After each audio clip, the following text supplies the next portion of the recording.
Apakah menikah masih menjadi prioritas bagi generasi muda di Indonesia?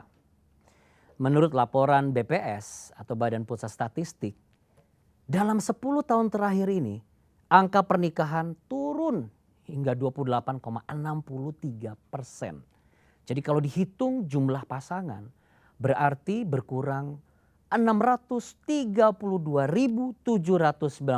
pasangan yang masih mau melangkah ke pelaminan setiap tahunnya. Salah satu faktor utama adalah penundaan, di mana banyak orang muda lebih memilih untuk fokus pada pendidikan dulu, hidup mandiri, dan meniti karir. Seorang sosiolog Derajat Trikartono mengatakan, hari-hari ini banyak loh perempuan yang mulai merasa lebih nyaman hidup secara independen. Tapi sebenarnya dengan dukungan dan keterbukaan dari pasangan, seharusnya apapun, apa saja ini bisa diatasi asal bersama.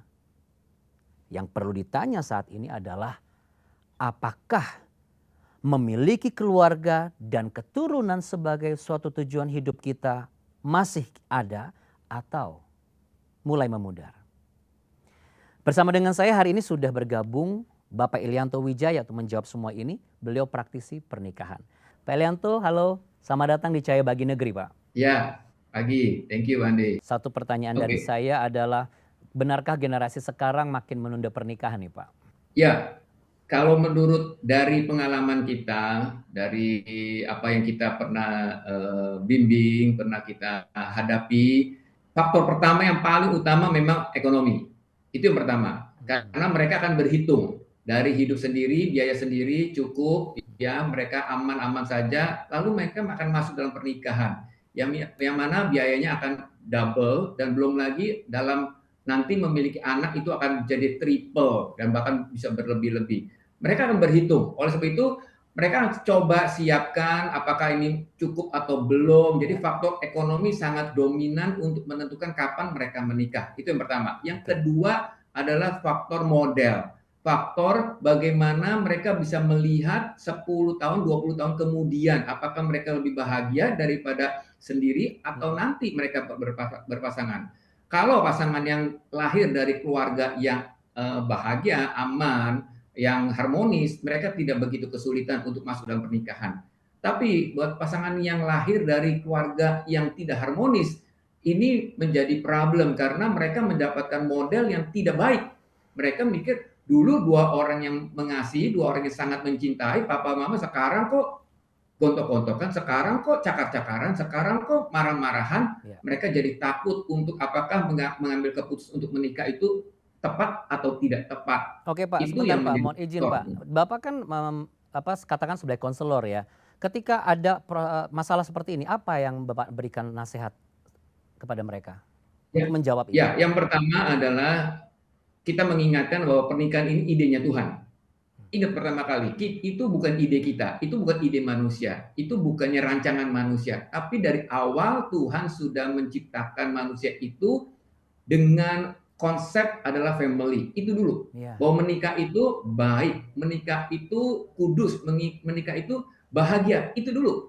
Jadi jangan berpikir, ah saya kalau sendiri belum tentu. Menikah itu adanya idenya Tuhan dan menikah itu baik adanya. Itu yang pertama. Yang kedua, buat teman-teman yang akan masuk dalam pernikahan, sebenarnya banyaklah belajar dari orang-orang yang sudah mendahuluinya, orang-orang yang sudah masuk dalam pernikahan yang bahagia, yang baik.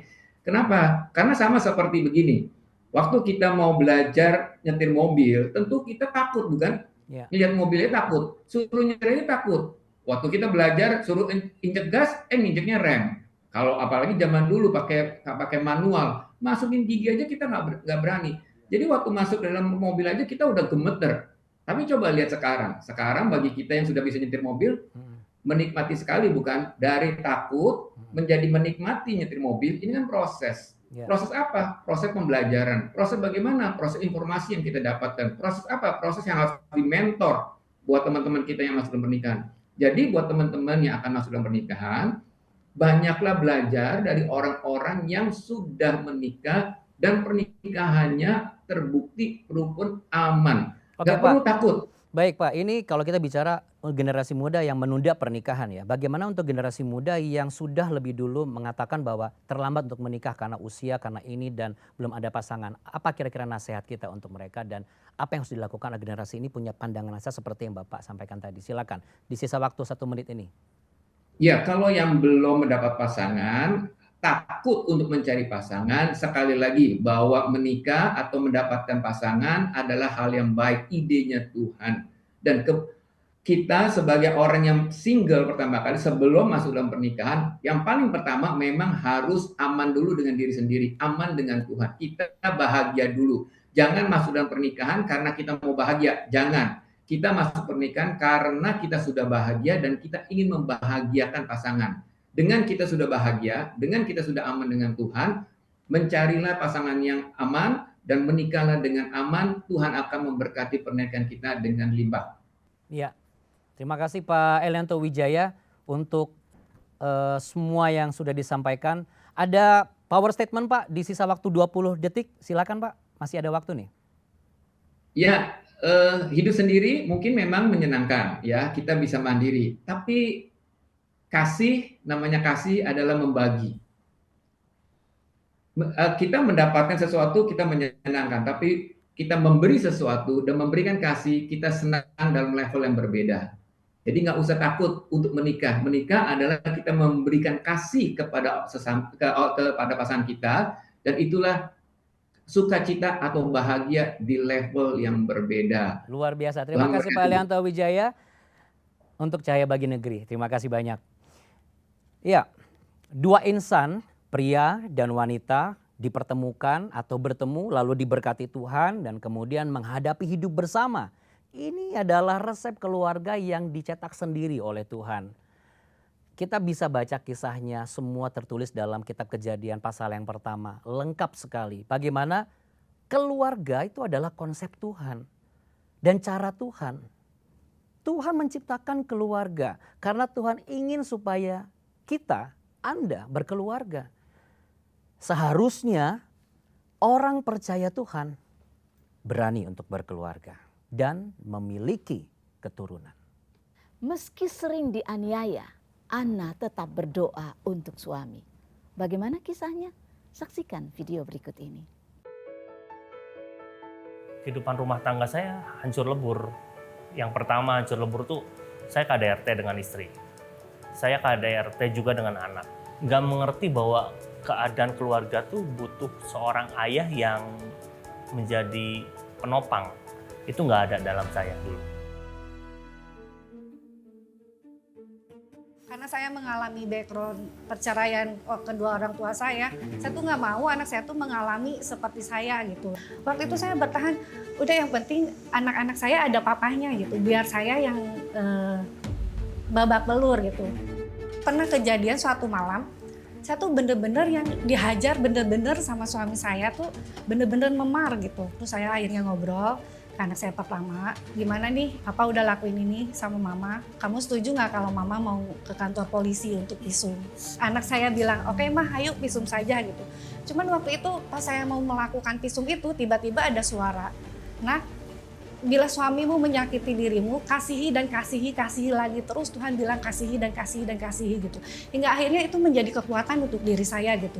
Pegang ucapan Tuhan dalam hidup saya gitu. Tuhan mulai bimbing di situ untuk doa saya tuh seperti itu gitu. Mampukan saya hingga akhirnya ujungnya ada pemulihan, ada perubahan dalam hidup keluarga kami, terutama dalam diri suami saya gitu.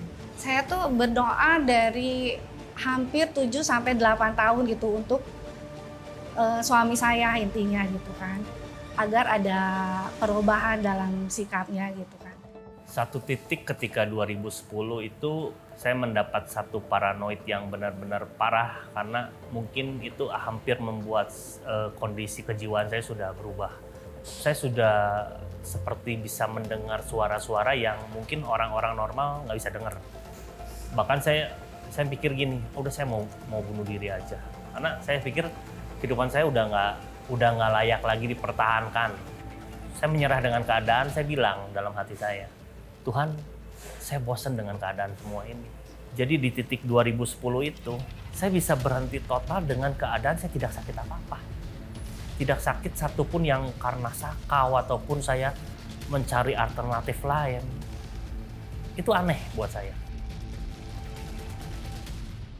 Waktu saya sudah bertobat itu keinginan saya cuma satu sebenarnya.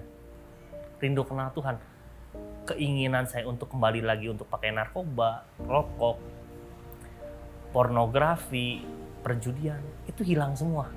Mengucap syukur, Tuhan makasih ya untuk Engkau menarik semua inginan duniawi saya untuk saya boleh kenal Tuhan. Ada proses yang terjadi memang. Tapi saya berdoa kepada Tuhan, Engkau yang memampukan saya untuk saya tidak kembali lagi kepada hal-hal yang dulu lagi.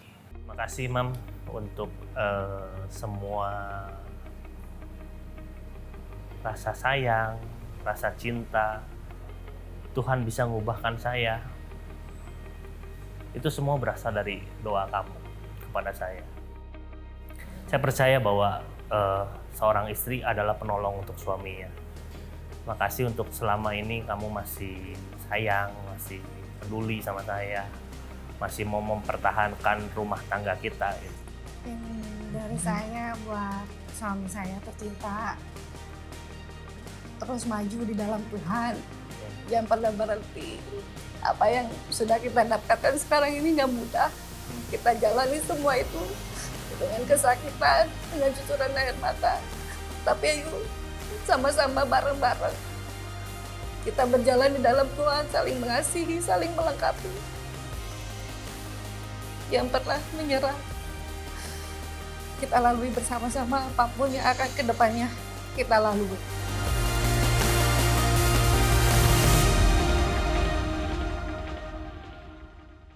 Wow. Luar Memang biasa. akhirnya kasih mengalahkan segalanya, kasih bisa menjaga komitmen janji pernikahan, dan Ya. kasih membuat kita sabar. That's Ya. the power of love. Ya, dan juga saya melihat bahwa dia kembali lagi berharap kepada Tuhan di dalam doa. Ya. Kekuatan doa itu bisa mengubah segalanya. Back to basic, kenapa kita ada, itu Ya. semua karena kasih Tuhan juga kita Ya, ada. Dan ya. kita belajar dari kasih Tuhan itu. Betul. Hanya kasih Tuhan ya, Ya. yang bisa membuat kita mengampuni orang yang menyakiti kita. Yes. Wow, sungguh luar biasa. Di dalam pernikahan itu adalah sebuah perjalanan yang sangat panjang dan membutuhkan kesabaran. Pada waktu kita komit kepada Tuhan dalam pernikahan kita, kita sedang menghadirkan Tuhan untuk Dia menolong kita di dalam banyaknya persoalan. Seperti apa yang dialami oleh Ibu Ana, bahwa dia mengambil keputusan untuk mengizinkan Tuhan berbicara kepada dia, dan dia kembali lagi kepada Tuhan dan berdoa. Sehingga pada akhirnya suaminya harus mengakui, terima kasih, oleh karena kamu berdoa, aku bisa berubah. Saudara yang dikasih Tuhan, tahukah? Ada banyak perkara yang tidak bisa kita kerjakan tanpa kita hadirkan Tuhan. Dalam sebuah rumah tangga, kita butuh Tuhan di dalamnya. Dan saat ini, saya mau berdoa untuk banyak keluarga yang saat ini sedang dalam pertaruhan. Rumah tanggamu sedang berantakan. Engkau ditinggalkan oleh suamimu dan engkau merasa rumah tangga ini tidak bisa dipertahankan lagi. Masih ada Tuhan. Masih ada Allah yang sanggup menolong rumah tangga Anda. Saya mau ajak, mari saudara, sepakat dengan kami. Kita berdoa. Tuhan Yesus, saat ini Engkau melawat setiap rumah tangga yang sedang dalam pertaruhan, sepertinya tidak terselamatkan. Kiranya Engkau datang dengan kasih-Mu, berbicara kepada suami, berbicara kepada istri yang sedang menantikan pertolongan-Mu. Dalam nama Yesus aku berdoa, pulihkan setiap rumah tangga yang sedang meminta pertolongan daripada-Mu Tuhan. Dan biarlah kasih-Mu, kasih yang tanpa pamrih itu, memulihkan hati yang terluka. Kalau Anda adalah suami istri, Mari pegang tangan pasanganmu dan sama-sama berdoa. Dan katakan, ampuni kami Tuhan kalau kami saling menyakiti. Ampuni kami Tuhan kalau kami telah meninggalkan kasih yang mula-mula. Saat ini kiranya kasih Tuhan membasuh hati pasangan dan membuat Anda hari ini mengalami pemulihan dari Tuhan. Dalam nama Yesus. Dalam nama Yesus. Yang sepakat percaya Tuhan telah memulihkan rumah tangga Anda. Bersama mari kita katakan amin. Amin. Jika saat ini pernikahan Anda sedang tidak baik dan Anda merasa sendirian, maka segera hubungi layanan doa Cahaya Bagi Negeri. Ceritakan saja pergumulan Anda. Kapanpun Anda membutuhkan dukungan kami selalu ada untuk Anda. Apa rasanya hidup tanpa air bersih? Mari kita saksikan kisah perjuangan Ibu Tinaria. Idealis Sendrato hanya tinggal berdua dengan ibunya di desa Botombawe, Nias Utara. Ayahnya sudah lama meninggal dan ketiga kakaknya pergi merantau ke daerah lain. Desa Botombawe berada di daerah yang tinggi. Air bersih di daerah ini sulit didapatkan. Berbagai tantangan harus dialami oleh Idealis dan ibunya demi mendapatkan air bersih. Sebenarnya agak saya agak gulu. Kadang agak tak uga ya ada mafafulika furi. Tapi mabaludannya sekitar matoi ngacam enak mufana kulo da apa nami ka matau ni dano.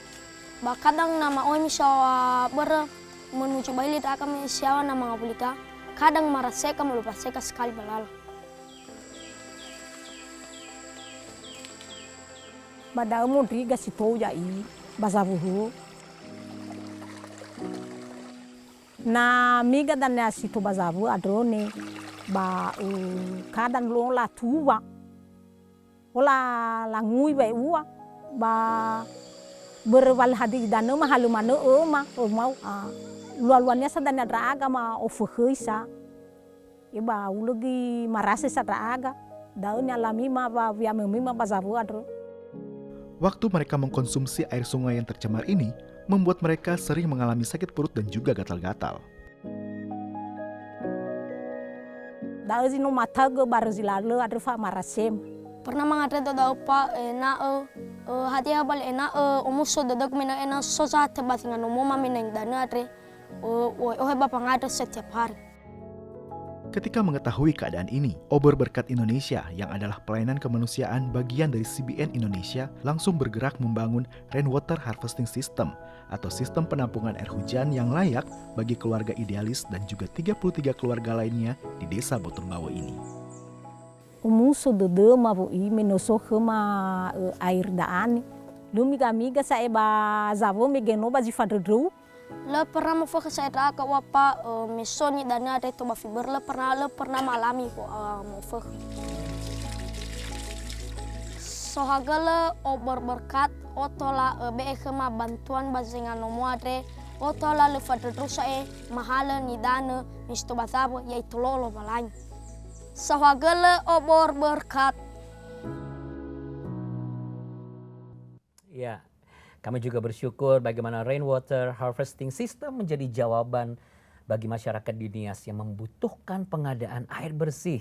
Untuk itu sudah ada rekan kami Denny Waruwo, Koordinator Pengadaan Air Bersih dari Obor Berkat Indonesia di Nias. Shalom. Shalom Kak, Hobu. Ya Bobo, oke. Seperti apa kondisi lingkungan di sana sekarang setelah ada harvesting water system ini? Kak Denny. Ya, saya mau cerita sebentar Kak, gimana kondisi Botombawe pada akhirnya. Secara geografis, di wilayah Botombawe ini terletak di dataran tinggi yang topografinya berbukit-bukit. Wilayah ini cenderung beriklim tropis dengan curah hujan yang cukup tinggi. Akses menuju jalan ini, jalan berbatu dan tanah yang sudah rusak, sehingga sangat menghambat perjalanan menuju tempat ini. Pada umumnya, warga Botombawe bermata pencarian sebagai petani dan pekebun, dengan rata-rata pendapatan per bulan 1-2 juta per bulannya. Warga desa Botombawe ini sangat kesulitan dengan yang namanya air bersih. Bahkan di sana tidak ada yang namanya sumber air bersih sama sekali. Hanya ada satu sungai yang menjadi harapan bagi mereka untuk kebutuhan air. Tapi jaraknya yang begitu jauh, 2-3 km dari pemukiman warga.